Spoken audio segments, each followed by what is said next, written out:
Hello student, welcome to class का ज्ञान। Student, आज हम लोग पढ़ेंगे द्विघात बहुपद से संबंधित बहुत ही इम्पोर्टेंट क्वेश्चन जो बार बार बिहार बोर्ड एग्जामिनेशन में किसी न किसी प्रकार से आप पूछा जाता है।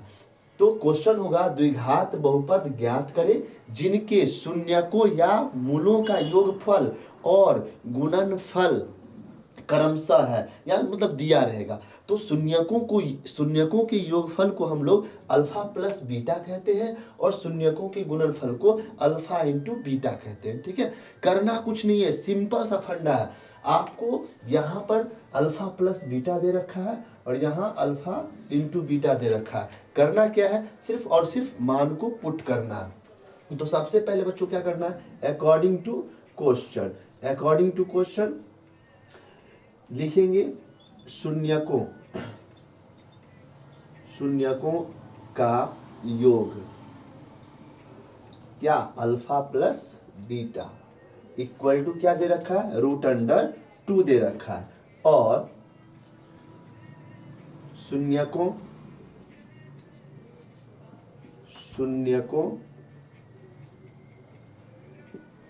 का गुणनफल alpha into beta equal to -3। बच्चों, एग्जाम में आप सिर्फ ये भी लिख के चल सकते हो, अल्फा इंटू बीटा बराबर, लेकिन हम आपको समझाने के लिए यहाँ पे लिख दिए। इसलिए द्विघात बहुपद बराबर क्या हो जाएगा, x² minus alpha plus beta into x plus alpha into beta. मान पुट कर दीजिए, क्या हो जाएगा, x² minus √2 into x plus -3। तो ब्रैकेट में घेर देते हैं। जब प्लस माइनस दोनों आता है एक साथ तो क्या करते हैं, माइनस जो भी हो माइनस वाले को ब्रैकेट में कर देते हैं। अब क्या हो जाएगा, x² माइनस √2x और प्लस माइनस माइनस हो जाएगा 3। ये आपका क्या हो गया, आंसर हो गया। तो बच्चों, आशा है कि आप लोग ये क्वेश्चन समझ रहे होंगे। अगर आपको हमारा वीडियो अच्छा लग रहा हो तो अपने दोस्तों के साथ शेयर किया कीजिए। ठीक है, अब जगह तो है नहीं तो थोड़ा सा हम इरेज कर लेते हैं, थोड़ा सा इरेज कर लेते हैं।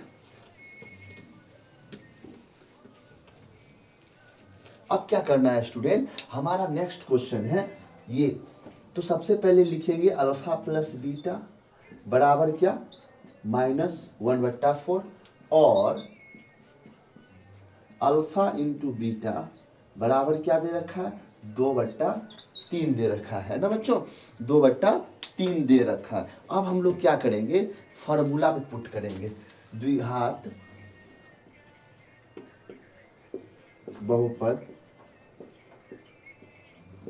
बराबर क्या हो जाएगा, x² minus alpha plus beta into x और प्लस अल्फा इंटू बीटा। और फॉर्मूला पे पुट कर दो, x² minus bracket -1/4 into x plus 2/3। अब क्या हो जाएगा, x² माइनस माइनस क्या हो जाएगा, प्लस। माइनस माइनस क्या होता है बच्चों, प्लस होता है। ठीक है, तो यहाँ पे 1 से x को गुना करेंगे तो x/4 प्लस 2/3।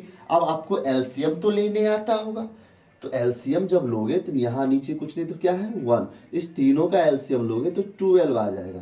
तो देखो 12 1 जा 12, 1 से 12 को डिवाइड करोगे तो भागफल क्या आएगा, 12 भी आएगा, 12 आएगा। और 12 को x से गुना कर दो, 12x² प्लस 4 तिया 12, यानी 4 से 12 को भाग दोगे 3 आएगा।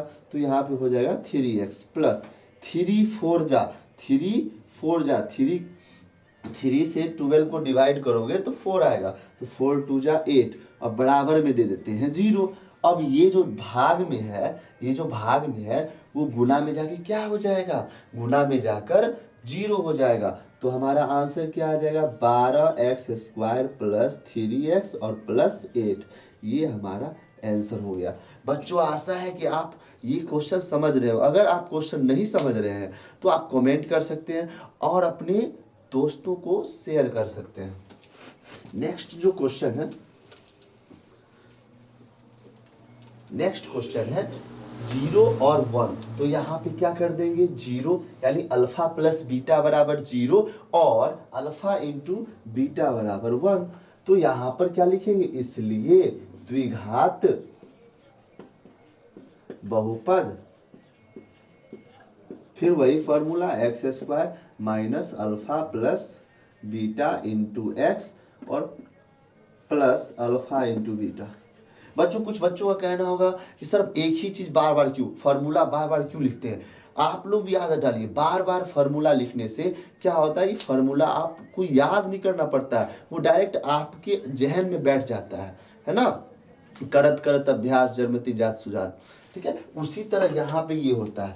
अगला क्वेश्चन देखो, आगे करना है क्या है, एक्स स्क्वायर माइनस और अल्फा प्लस बीटा के जगह पे 0 डाल देना इंटू एक्स और फिर है प्लस 1 डाल देना, ठीक है। तो एक्स स्क्वायर, तो 0 से एक्स गुना होगा तो 0 ही हो जाएगा और ये पूरा स्टेप ही चला जाएगा। तो सिर्फ क्या बच जाएगा, x square plus 1, x square plus 1 बच जाएगा, ठीक है बच्चों।